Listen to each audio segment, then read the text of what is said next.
अस्सलाम वालेकुम स्टूडेंट्स। आज हम फोर्थ चैप्टर स्टार्ट करेंगे जो है बीजेटीज़ की एप्लीकेशन के हवाले से, और इसमें हम पढ़ेंगे बीजेटीज़ की डीसी बाइसिंग किस तरह से की जाती है और बाइसिंग की टाइप्स कौन कौन सी हैं। तो स्टार्ट करते हैं कि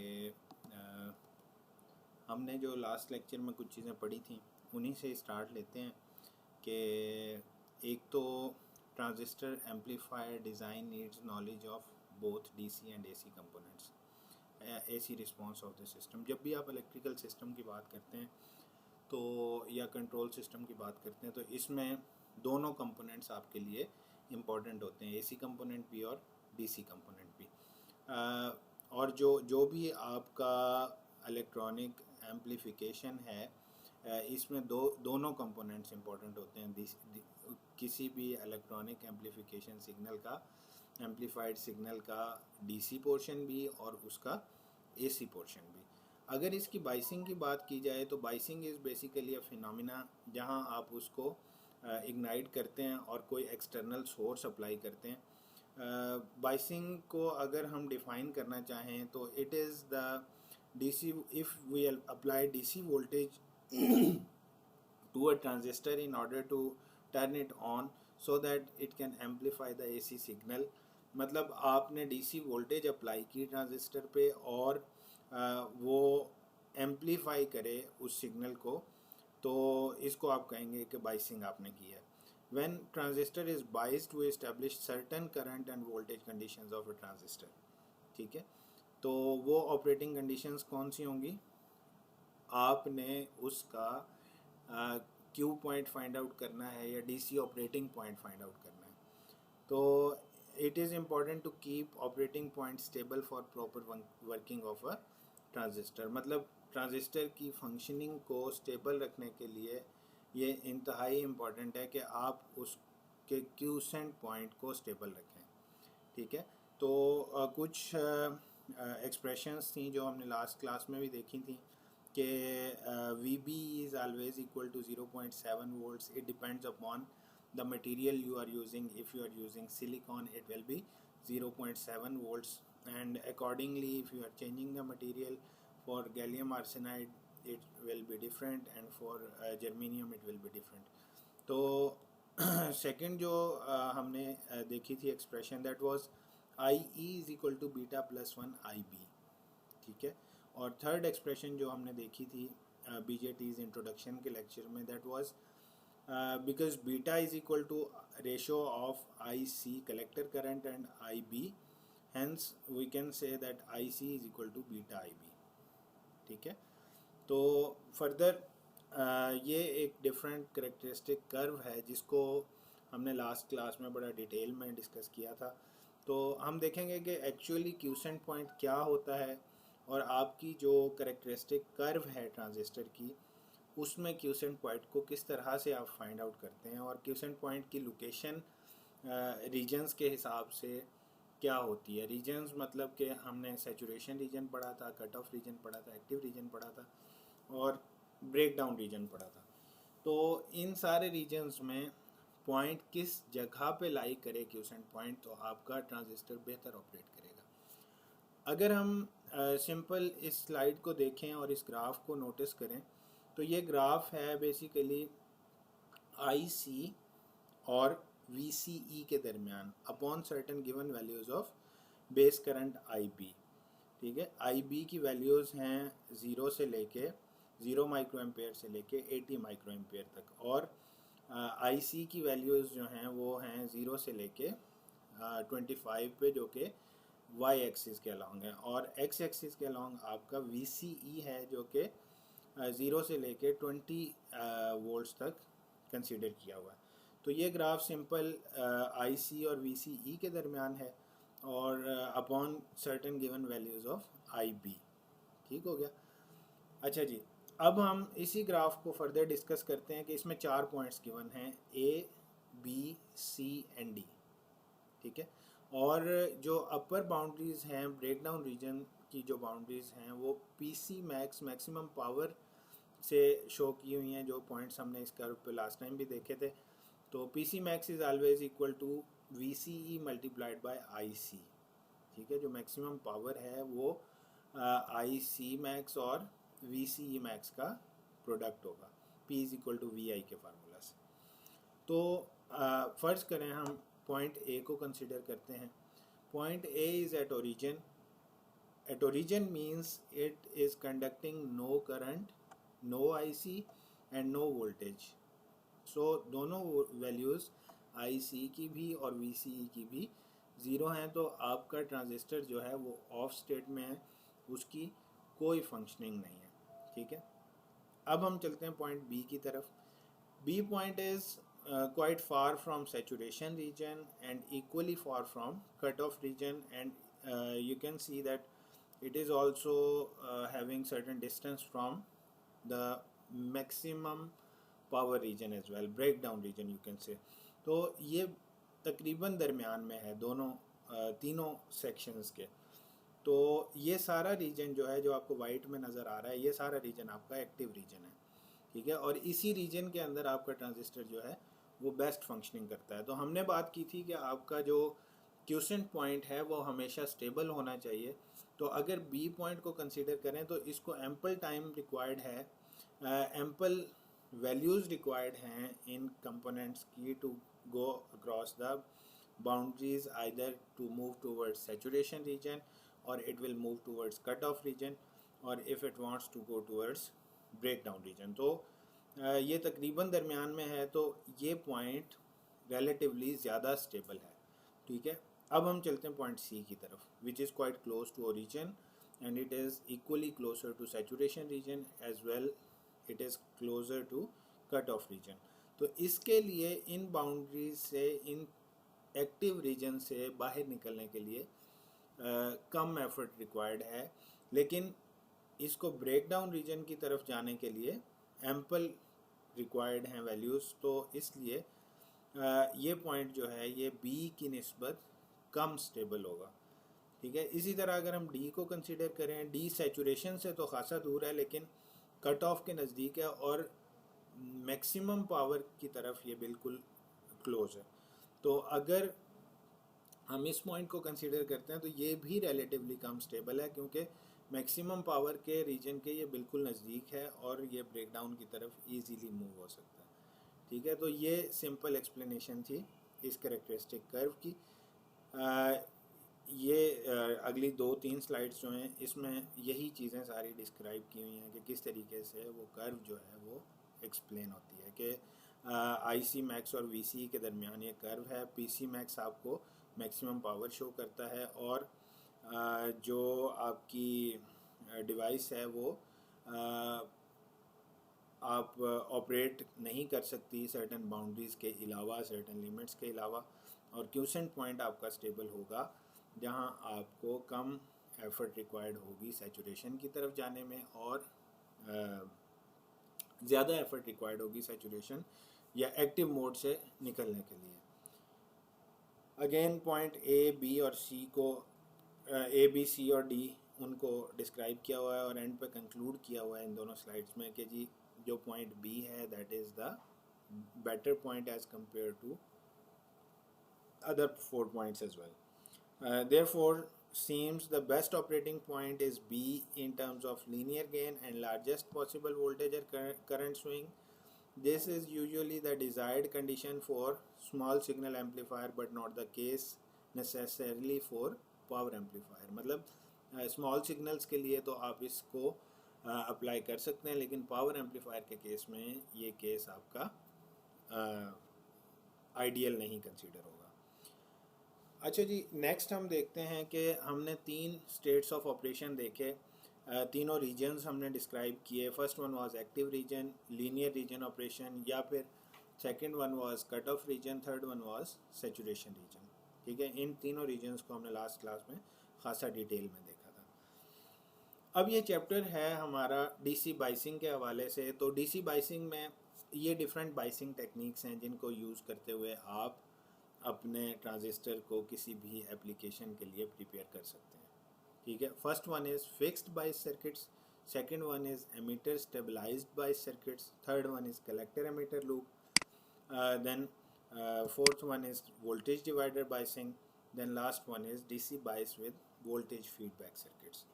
इनको हम बारी बारी देखेंगे कि ये किस तरीके से आप इसकी सर्किट डायग्राम डेवलप करते हैं, किस तरीके से आप इस पे इनके इनपुट लूप्स के ऊपर डिफरेंट जो प्रिंसिपल्स हैं इलेक्ट्रिकल इंजीनियरिंग के या सर्किट एनालिसिस के, उनको अप्लाई करके किस तरीके से आप करंट्स और वोल्टेजेस की वैल्यूज़ फाइंड आउट करते हैं। ठीक है, तो let's start from fixed bias configuration, जो कि हमारी पहली टाइप है।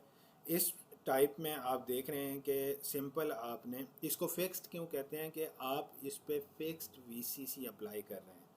ठीक है, जिसकी वजह से आपका जो सर्किट है वो आपके जो कॉन्स्टेंट्स हैं, जो वैल्यूज़ आप फाइंड आउट करेंगे वो फिक्स्ड वैल्यूज़ होंगी।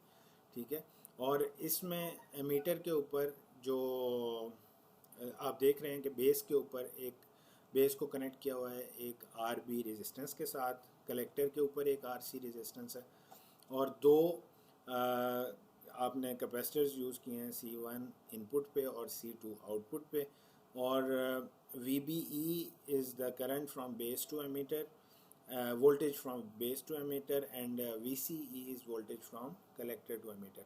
तो जो आपका इनपुट लूप है, बेस एमीटर लूप आपका इनपुट लूप है, और कलेक्टर एमीटर लूप जो है वो आपका आउटपुट लूप है। तो इनपुट सिग्नल आपने एसी सिग्नल अप्लाई किया। ठीक है, अब इसका पहला स्टेप क्या होगा इसको सॉर्ट करने का? सबसे पहले आप इसका डीसी इक्विवेलेंट सर्किट बनाएंगे, जिसमें आप इस सर्किट को बेसिकली इनपुट लूप के लिए अलहदा से वीसीसी सेपरेट कर देंगे और आउटपुट लूप के लिए अलहदा से, जिसकी वजह से क्या होगा कि आपके जो भी इनपुट और आउटपुट पे कैपेसिटर्स होंगे वो आपके ओपन सर्किट हो जाएंगे। ठीक है, उसके बाद फिर एक लूप आपके पास बन जाएगा वीसीसी वीबी वीबीई, ये एक लूप बन जाएगा, और एक लूप आपके पास बनेगा वीसीसी आईसीआरसी एंड वीसीई। ठीक है, तो फर्स्ट स्टेप था आपने डीसी इक्विवेलेंट फाइंड आउट किया। सेकंड स्टेप में आप क्या करेंगे? सेकंड स्टेप में आप किरचॉफ्स वोल्टेज लॉ लगाएंगे इनपुट लूप के ऊपर, बेस एमीटर लूप के ऊपर।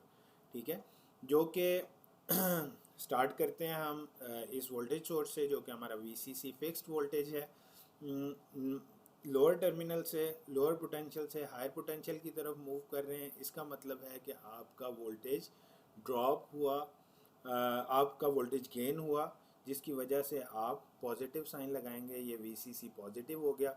उसके बाद आप प्लस से माइनस की तरफ मूव कर रहे हैं, तो ये आपका वोल्टेज ड्रॉप हुआ, तो माइनस IB RB हो गया। और last one is the voltage from base to emitter terminal transistor के अक्रॉस, जो कि अगेन हायर टर्मिनल से लोअर की तरफ आप मूव कर रहे हैं, तो वोल्टेज ड्रॉप हुआ, जो कि माइनस VB हो गया।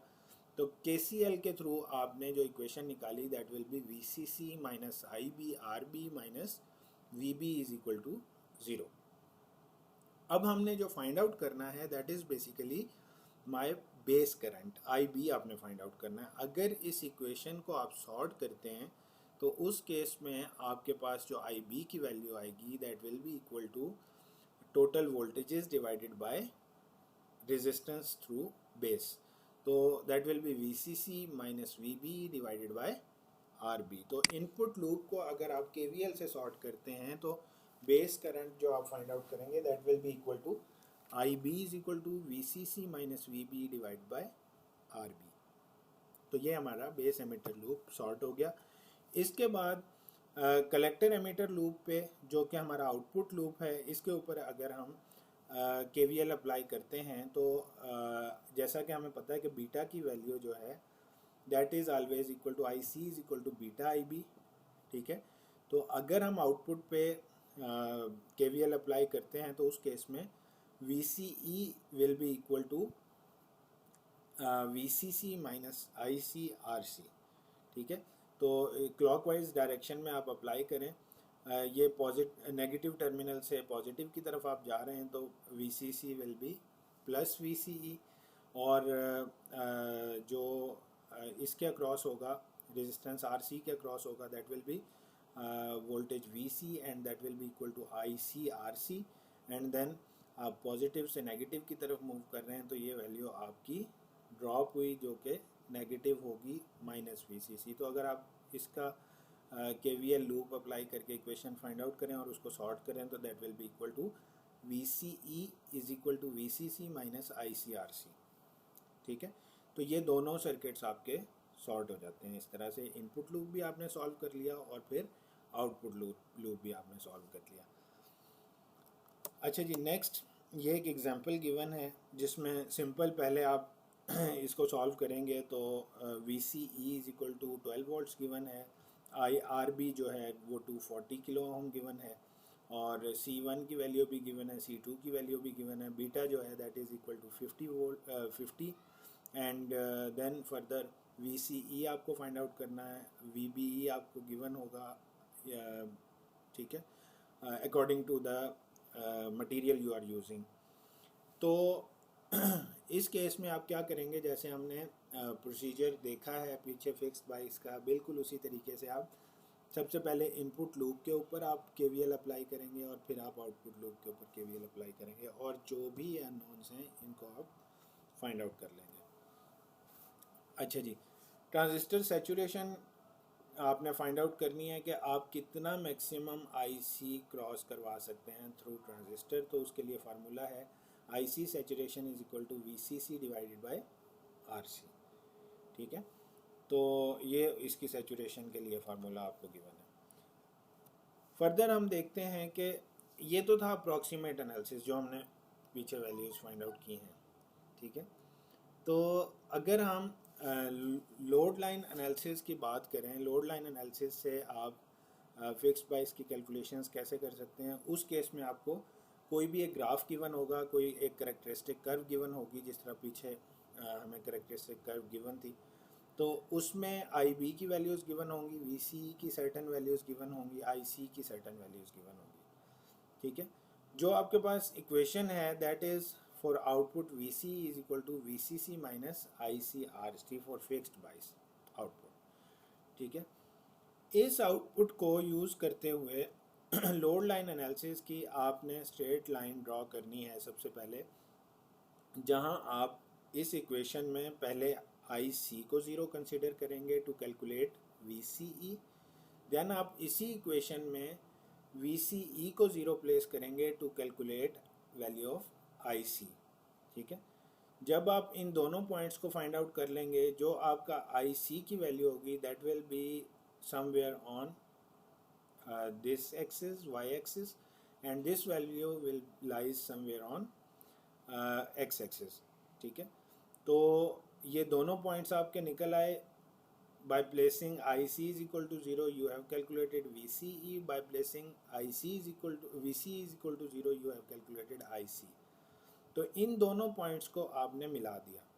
ठीक है, और ये दोनों पॉइंट्स जिस लोकेशन पे IB की लाइन को क्रॉस कर रहे होंगे that will be considered as the quiescent point, and the point you will find out as a quiescent point will be calculated by drawing a perpendicular to x-axis from that point where it is crossing IB, and by drawing a perpendicular on IC you will calculate the value of IC। तो VCE की वो value होगी जहाँ आपने perpendicular draw किया, और IC की वो वैल्यू होगी जहाँ आपने IC Y एक्सिस पे परपेंडिकुलर ड्रॉ किया। तो ये वैल्यूज़ आपकी दोनों क्या होंगी, Q पॉइंट होंगी या ऑपरेटिंग पॉइंट होंगी। अच्छा जी, अब जो Q पॉइंट है दैट डिपेंड्स अपॉन RB। क्यों? लास्ट जो हमने ये देखें IB की वैल्यू कैलकुलेट की है, इसमें RB डिनोमिनेटर में है, तो जैसे जैसे आप RB की वैल्यू को इंक्रीज़ करते जाएंगे IB की वैल्यू कम होती जाएगी। ठीक है, और आपका क्यूसेंट पॉइंट X एक्सिस से क्लोज होता जाएगा। ठीक है, क्योंकि RB जो है जिस पे आपकी IB डिपेंड कर रही है that is in the inverse proportional to IB। इसी तरह अगर आप लोड लाइन एनालिसिस के हिसाब से आउटपुट इक्वेशन में जो कि ये इक्वेशन है, इस इक्वेशन की डिपेंडेंसी है आर सी के ऊपर। तो अगर आप आर सी को इंक्रीज़ करते जाएं तो आई सी की वैल्यू कम होती जाएगी, क्योंकि ये इन्वर्स प्रोपोर्शन में है। आर वन आपने रखा जो कि सबसे छोटी वैल्यू थी, तो आई सी आपका ज़्यादा था। अगर आर टू रखेंगे जो मीडियम एक वैल्यू है, तो आपका आई सी की वैल्यू मीडियम आएगी। और अगर आप बहुत ज़्यादा बड़ी रखेंगे आर थ्री की वैल्यू, तो उस केस में आर थ्री आपका बड़ा हो गया और आई सी की वैल्यू कम हो जाएगी। अच्छा जी, थर्ड चीज़ जो हम देखेंगे कि अगर हम VCC की वैल्यू जो कि फिक्स्ड वोल्टेज है, इसको हम बहुत ज़्यादा बड़ा रखें, तो उस केस में VCE की वैल्यू मैक्सिमम आएगी, ठीक है, ज़्यादा आएगी। और अगर कॉन्ट्रेरीली हम देखें तो IC की वैल्यू भी ज़्यादा होगी। अगर हम VCC की वैल्यू को कम करते जाएंगे तो VCE की वैल्यू भी कम होती जाएगी और IC की वैल्यू भी कम होती जाएगी, और Q पॉइंट आपका मूव करेगा टूवर्ड्स ओरिजिन। और जैसे जैसे आप VCC की वैल्यू बढ़ाते जाएंगे, क्यूसेंट पॉइंट आपका दोनों एक्सिस से अवे मूव करता जाएगा एक्टिव रीजन में और मैक्सिमम पावर रीजन की तरफ ट्रैवल करेगा। ये एग्जांपल है जिसमें आपको अगेन एक ग्राफ गिवन है, कैरेक्टरिस्टिक कर्व गिवन है। इस कर्व से सिंपल आपने यहाँ से क्यूसेंट पॉइंट से परपेंडिकुलर ड्रॉ करना है, तो VCE की वैल्यू आ जाएगी। यहाँ से परपेंडिकुलर ड्रॉ करेंगे तो आपके पास IC की वैल्यू आ जाएगी, और फर्दर फिर उन वैल्यूज़ को यूज़ करते हुए आप VCC फाइंड आउट कर लेंगे, RC फाइंड आउट कर लेंगे और RB फाइंड आउट कर लेंगे। तो इसमें जो एग्जांपल गिवन होगी कुछ इस तरह से गिवन होगी, जिसके साथ आपको ग्राफ भी दिया होगा, ठीक है जी। नेक्स्ट जो सेकंड टाइप है वो है हमारी एमीटर बाइस सर्किट्स, ठीक है। एमीटर बाइसिंग में क्या डिफरेंस आता है एज़ कंपेयर टू फिक्स्ड बाइस? द डिफरेंस इज़ कि आपने जस्ट जो एमीटर को ग्राउंड के साथ कनेक्ट किया हुआ था, उस के एमीटर और ग्राउंड के दरमियान एक रेजिस्टेंस RE ऐड कर दी। बाकी सर्किट में आप कोई चेंज नहीं लाते। इसको स्टेबलाइज सर्किट इसलिए कहते हैं कि इसमें जो वैल्यूज़ आप फाइंड आउट करते हैं बीटा की डिफरेंट वैल्यूज़ के अगेंस्ट, वो values as compare to fixed bias configuration ज़्यादा स्टेबल होती हैं, ठीक है। ये हम एंड पे देखेंगे इसी लेक्चर के कि किस तरीके से वो ज़्यादा स्टेबल होती हैं। फ़िलहाल फॉर द टाइम बिंग जो सर्किट इसका ड्रॉ होता है that will be just containing a change which is RE resistance in the circuit of fixed bias configuration, ठीक है। अब इससे चेंज क्या आती है? चेंज ये आती है कि बेस एमीटर लूप के ऊपर अगर आप KVL अप्लाई करें तो KVL से जो इक्वेशन बनती है that will be VCC minus IERE minus VB minus IERE is equal to 0। और अगर हम IE को कंसिडर करें बीटा प्लस 1 IB, उस केस में इसको अगर आप IE से रिप्लेस कर दें तो VCC will be VCC minus IB RB minus beta plus 1 IB RE is equal to 0। तो ये इक्वेशन आ जाएगी। और क्योंकि हमने IB फाइंड आउट करना है तो IB अगर इस इक्वेशन को आप दोबारा से सॉर्ट करते हैं तो आपके पास आंसर आएगा IB का voltages divided bye resistances, VCC minus VB divided by RB plus beta plus 1 RE, ठीक है। तो जो डिफरेंस है इस एक रेजिस्टेंस की वजह से, RE रेजिस्टेंस की वजह से, वो ये टर्म है सिर्फ, बाकी सारा कुछ वही है जो हम फिक्स्ड बाइस के केस में देखते हैं। तो IB is equal to VCC minus VB divided by RB plus beta plus 1 into RE। तो ये टर्म जस्ट एक डिफरेंस है फिक्स्ड बाइस और स्टेबलाइज्ड या बेस एमीटर लूप के दरमियान। अच्छा जी, कलेक्टर एमीटर लूप जो आउटपुट लूप है उस पे क्या डिफरेंस आता है? आप KVL अप्लाई करेंगे सिंपल आउटपुट लूप के ऊपर क्लॉकवाइज डायरेक्शन में, that will be equal to IERE plus VCE plus ICRC minus VCE is equal to 0। और अगर हम कंसीडर करें IE emitter current is nearly equal to collector current, तो उस केस में ये सपोजिशन आपकी इक्वेशन को कुछ इस तरह से चेंज कर देगी कि V C E is equal to V C C minus I C को आपने कॉमन ले लिया, अगर यहाँ आई सी प्लेस कर दें तो इस टर्म और इस टर्म से आपने आई सी को कॉमन लिया, जो कि बाकी बचा R C plus R E. और फर्दर जो टर्म्स बनेंगी वो बनेंगी V E is equal to I E R E, V C E is equal to V C plus V E. अगर उसको सॉर्ट करते हैं तो that will be equal to V C is equal to V C E plus V E is equal to V C C minus I C R C, और we B will be equal to V C C minus I R R B V B plus V ई।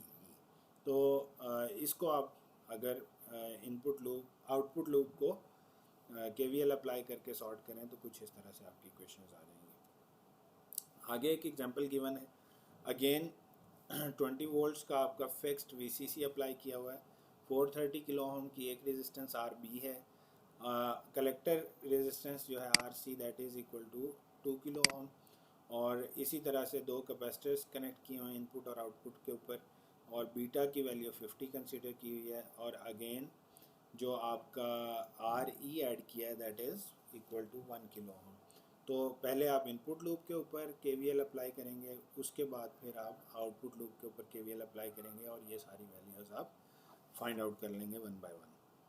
ठीक है, अच्छा जी।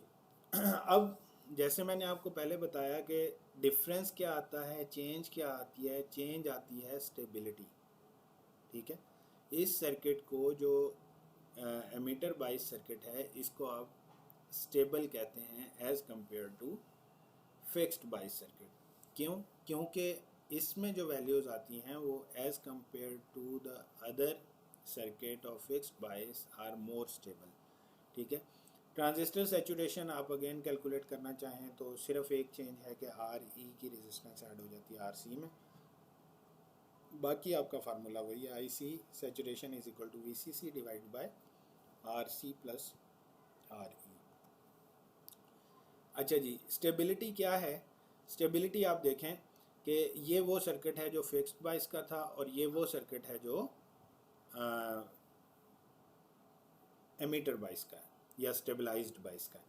अगर आप beta को 50 रखें, इसमें beta को 50 रखें, यहाँ भी बीटा को 50, यहाँ भी 50, फार्मूलाज अप्लाई करके जो हमने पीछे कैलकुलेट किए हैं, तो IB अगर आप फाइंड आउट करें तो इस केस में आएगा 47 एट 50 बीटा और 47 एट 100 बीटा, जबकि इस केस में 50 अगर आप बीटा को कंसीडर करें तो IB will be 40 micro ampere, और IB 100 बीटा के केस में 36.3 माइक्रो एम्पेयर।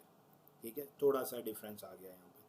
अगर हम IC की वैल्यूज़ को देखें तो यहाँ पे IC की वैल्यू आती है 50 बीटा पे 2.35, और यहाँ पे वैल्यू आती है 4.71, जबकि दूसरी तरफ यहाँ पे वैल्यू कुछ स्टेबल है, गैप बहुत कम है बीटा 50 और बीटा 100 पे, 2 मिली एम्पेयर और 3.63 मिली एम्पेयर।